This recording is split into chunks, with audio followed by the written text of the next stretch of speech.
नमस्ते सम्पूर्णमा। मेरो नाम चाहिँ क्रिस्टल प्राजुली। हाल नेपाल ल क्याम्पसमा फर्स्ट सेममा अध्ययनरत विद्यार्थी हुँ र आज मेरो एउटा सपना कालो कोट लगाएर हिँड्ने सपना आज एउटा पुरा भएको छ। सुरुमा चाहिँ म दाङबाट +2 अध्ययनको लागि व्हाइट हाउसमा ल चुज गरेर ल ब्याकग्राउन्डबाट मैले पढेँ। त्यसै क्रममा अब मेरो सिनियरहरूले पनि अब +2 पछि इन्ट्रान्स दिनुपर्छ भन्ने कुरा मलाई थाहा भयो।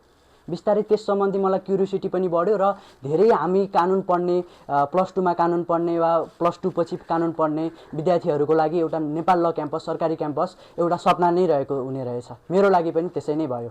सिनियरहरूबाट सरहरूबाट सुन्ने बेलामा धेरै नै टफ कम्पिटिसन छ। एकदमै 3-4 हजार विद्यार्थीहरू माझ नै कम्पिटिसन हुन्छ। त्यसमध्ये एकदमै थोरै कोटाहरूमा कसरी ल क्याम्पसमा नाम निस्किन्छ भन्दै सुन्ने गर्दामा डिजुरीले चाहिँ विगतमा आफ्नो रिजल्टले चाहिँ त्यसलाई प्रमाणित गरिरहेको रहेछ। यहाँका धेरै विद्यार्थीहरूले नेपाल ल क्याम्पसमा नाम निकालिरहेका रहेछन्। त्यसैमा मैले पनि सिनियरहरू, मेरा गुरुवर्गहरू, मेरा साथीवर्गहरूबाट मैले डिजुरीको बारेमा एडभाइस पाएँ। +2 को क्रम पनि +2 को पढाइ पनि मेरो राम्रै थियो लमा। त्यसै कारणले गर्दा एउटा मलाई कन्फिडेन्स पनि थियो म ल क्याम्पसमा नाम निकाल्छु भन्ने।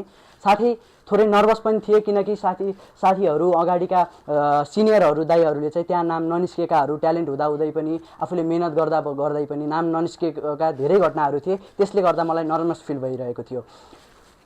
+2 को इक्जाम दिइसकेपछि करिब 10 दिनपछि डिजुरीको क्लास सुरु भयो। त्यसपछि डिजुरीमा मलाई एडभाइस गर्नुभएको हुनाले म डिजुरी नै आएर डिजुरीलाई नै चुज गरेर म यहाँ अध्यापन सुरु गरेँ। सुरुदेखि नै म एकदमै यहाँ आउने बेला यहाँको क्लासहरूदेखि लिएर सरहरूले पढाउने तौर तरिकादेखि लिएर विकास सर, एमडी सरहरूको क्लास एकदमै मन पर्यो मलाई। त्यसले झन् हौसला प्रदान गर्यो मलाई।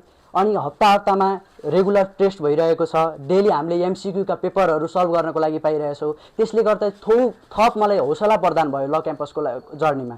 साथै यो डिजुरीले मलाई सर्वप्रथम सुरु मोक टेस्टबाट एडभाइस, मेरो कमी कमजोरी कहाँ छ त, मेरो राम्रो पक्ष कहाँ छ त, त्यसलाई केलाउँदै मलाई एडभाइस दिँदै मलाई एउटा सिडीमा तलदेखि माथिसम्म चढ्नको लागि एकदमै मद्दत गरेको छ।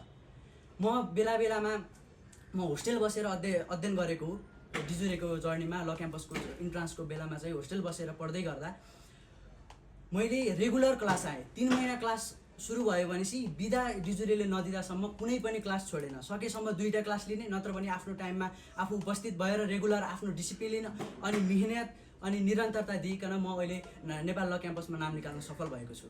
डिजुरीले सुरुमा कुनै पनि विद्यार्थी आकर्षित गर्नको लागि मात्र होइन, मैले आफै अनुभव गरेको यो मेरो व्यक्तिगत अनुभव हो। डिजुरीले मलाई फर्स्ट दिनमा